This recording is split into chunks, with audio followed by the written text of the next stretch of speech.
Welcome back. This episode, we continue with Part 2 of the opinion of the court in Bittner v. United States. Enjoy. Section B. Widening our view beyond Section 5314 and Section 5321, we find other contextual clues pressing against the government's theory. Consider what the government itself has told the public about the BSA. In 2010, the Department of the Treasury issued a notice of proposed rulemaking, warning that, under its proposed rules, a person who is required to file an F-bar and fails to properly file may be subject to a civil penalty not to exceed $10,000.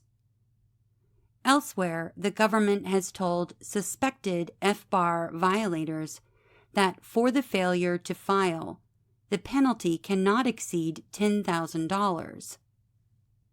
Instructions included with the F-bar form have cautioned that a person who is required to file an F-bar and fails to properly file may be subject to a civil penalty not to exceed $10,000. An IRS fact sheet has advised that for the F-bar, the penalty may be up to $10,000 if the failure to file is non-willful. Ms. Boyd herself received a similarly worded letter alerting her that for the failure to file the F-bar, the penalty cannot exceed $10,000. None of these representations about the law's operation fits easily with the government's current theory. In all of these warnings, fact sheets, and instructions, the government seemed to tell the public that the failure to file a report represents a single violation, exposing a non-willful violator to one $10,000 penalty. Nowhere in these materials did the government announce its current theory that a single deficient or untimely report can give rise to multiple violations, that the number of non-willful penalties may turn on the number of accounts, or that the $10,000 maximum penalty may be multiplied 272 times or more without respect to an individual's foreign holdings or net worth. Doubtless, the government's guidance documents do not control our analysis and cannot displace our independent obligation to interpret the law.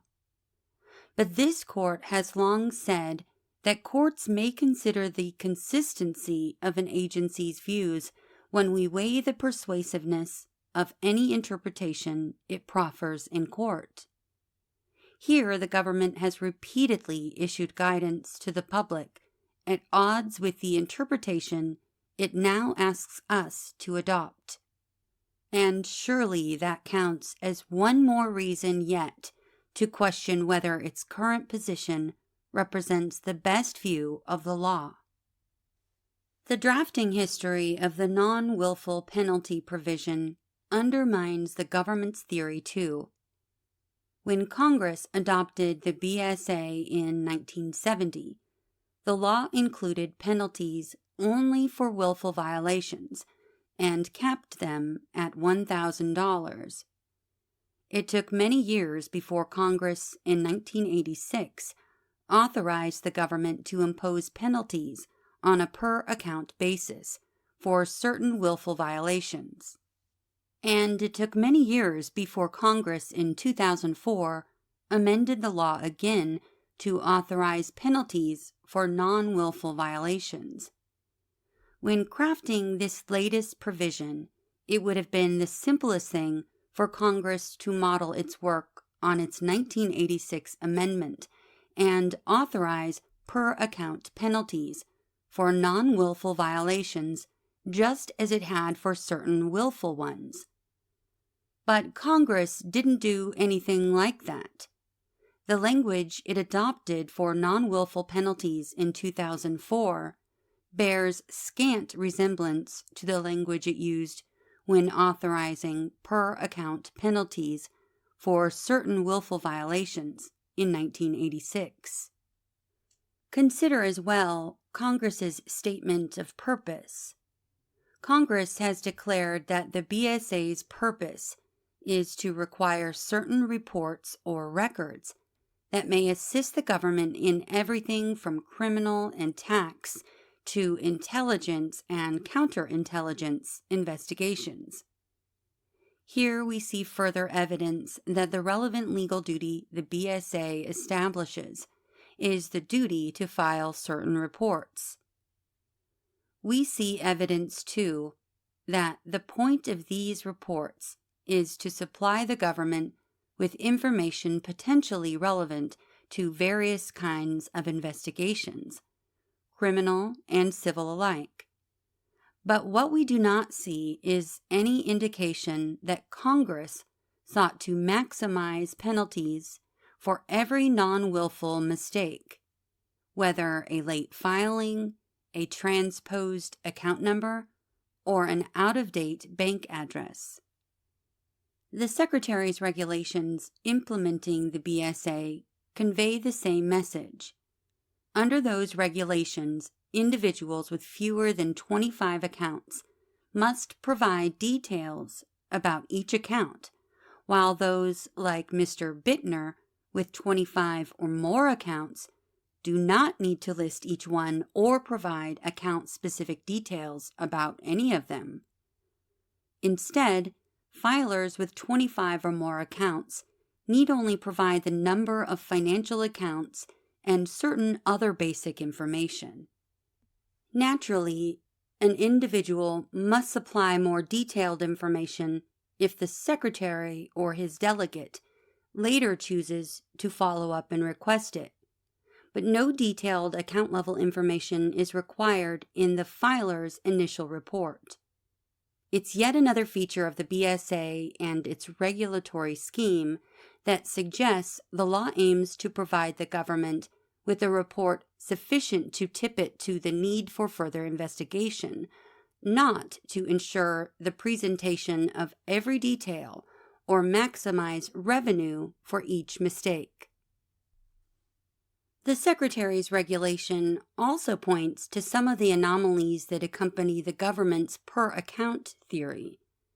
On the government's telling, an individual with, say, 3 accounts who makes non-willful errors when providing details about these accounts faces a potential penalty of $30,000. He faces that penalty no matter how slight his errors, and regardless whether his foreign holdings or even net worth approach the same amount. Meanwhile, a person with 300 bank accounts runs far less risk of incurring any penalty.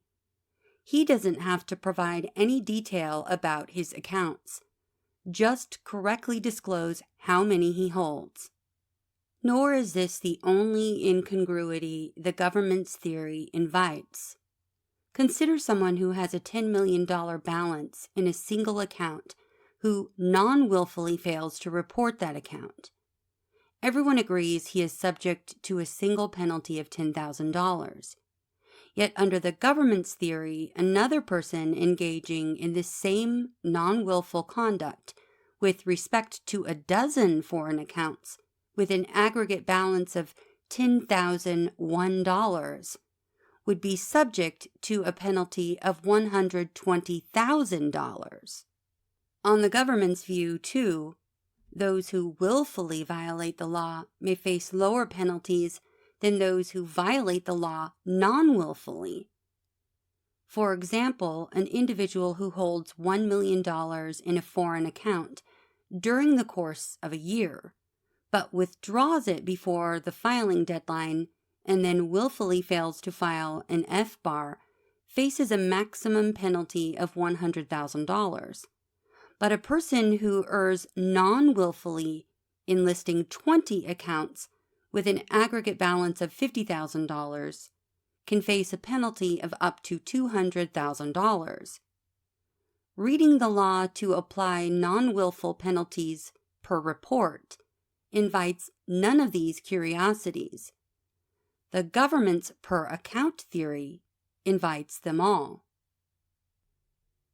The government does not dispute any of this, but replies that the per-report interpretation risks an anomaly of its own. After all, the government observes, the BSA affords the Secretary considerable discretion in formulating reporting requirements.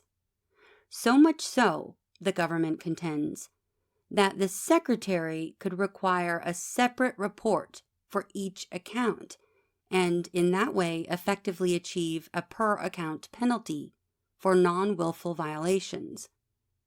But what does this prove? Assuming the Secretary could require more frequent reports, a question not before us, that would mean the Secretary could also require less frequent reports, for example, every other year. Likewise, the Secretary could reduce the amount of information required in those reports, say expanding the tick box option to all filers, not just those with 25 or more accounts. Perhaps more fundamentally, whether the Secretary may lawfully ordain more or fewer reports does nothing to answer the question whether the Secretary may impose non-willful penalties on a per-report or per-account basis. That question would still remain. Section C. To the extent doubt persists at this point about the best reading of the BSA, a venerable principle supplies a way to resolve it. Under the rule of lenity, this court has long held statutes imposing penalties are to be construed strictly against the government and in favor of individuals. See Commissioner v. Acker, 1959. Following that rule here requires us to favor a per-report approach that would restrain BSA penalties over a per-account theory that would greatly enhance them. The government resists this conclusion by seeking to distinguish Acker. That case involved a penalty provision in the Internal Revenue Code, the government emphasizes, while this case involves a penalty provision in the BSA. But that distinction makes no difference. The rule of lenity is not shackled to the Internal Revenue Code or any other chapter of federal statutory law. Instead, as Acker acknowledged, the law is settled that penal statutes are to be construed strictly and an individual is not to be subjected to a penalty unless the words of the statute plainly impose it. Notably, too, Acker cited to and relied on cases applying this same principle to penalty provisions under a wide array of statutes, including the Communications Act of 1934, a bankruptcy law, and the National Banking Act. Two additional features of this case make it a particularly appropriate candidate for the rule of lenity. First, the rule exists in part to protect the Due Process Clause's promise that a fair warning should be given to the world in language that the common world will understand of what the law intends to do if a certain line is passed. And the government's current theory poses a serious fair notice problem. The relevant provisions of the BSA nowhere discuss per-account penalties for non-willful violations. A number of the government's own public guidance documents have seemingly warned of per-report, not per-account, penalties for non-willful violations.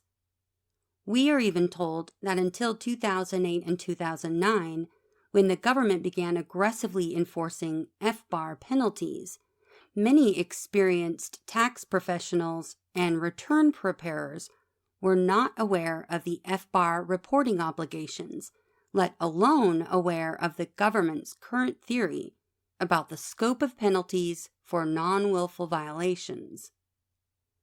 If many experienced accountants were unable to anticipate the government's current theory, we do not see how the common world had fair notice of it.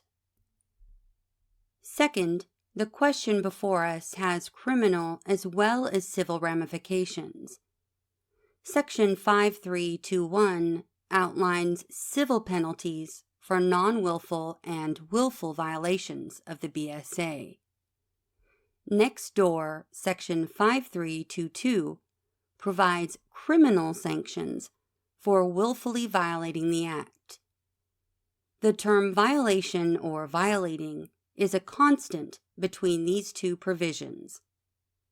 Accordingly, if the government were right that violations accrue on a per account rather than a per report basis under Section 5321, the same rule would apply under Section 5322. Each willfully misstated or late reported account, rather than each deficient or late filed report, would give rise to a separate criminal violation carrying the possibility of a $250,000 fine and 5 years in prison.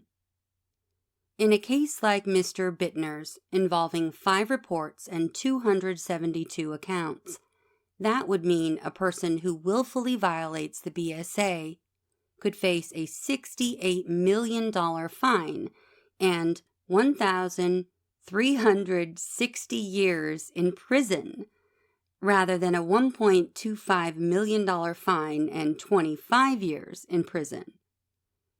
In these circumstances, the rule of lenity, not to mention a dose of common sense, favors a strict construction. Part 3. Best read, the BSA treats the failure to file a legally compliant report as one violation carrying a maximum penalty of $10,000, not a cascade of such penalties calculated on a per-account basis. Because the Fifth Circuit thought otherwise, we reverse its judgment and remand the case for further proceedings consistent with this opinion. So ordered.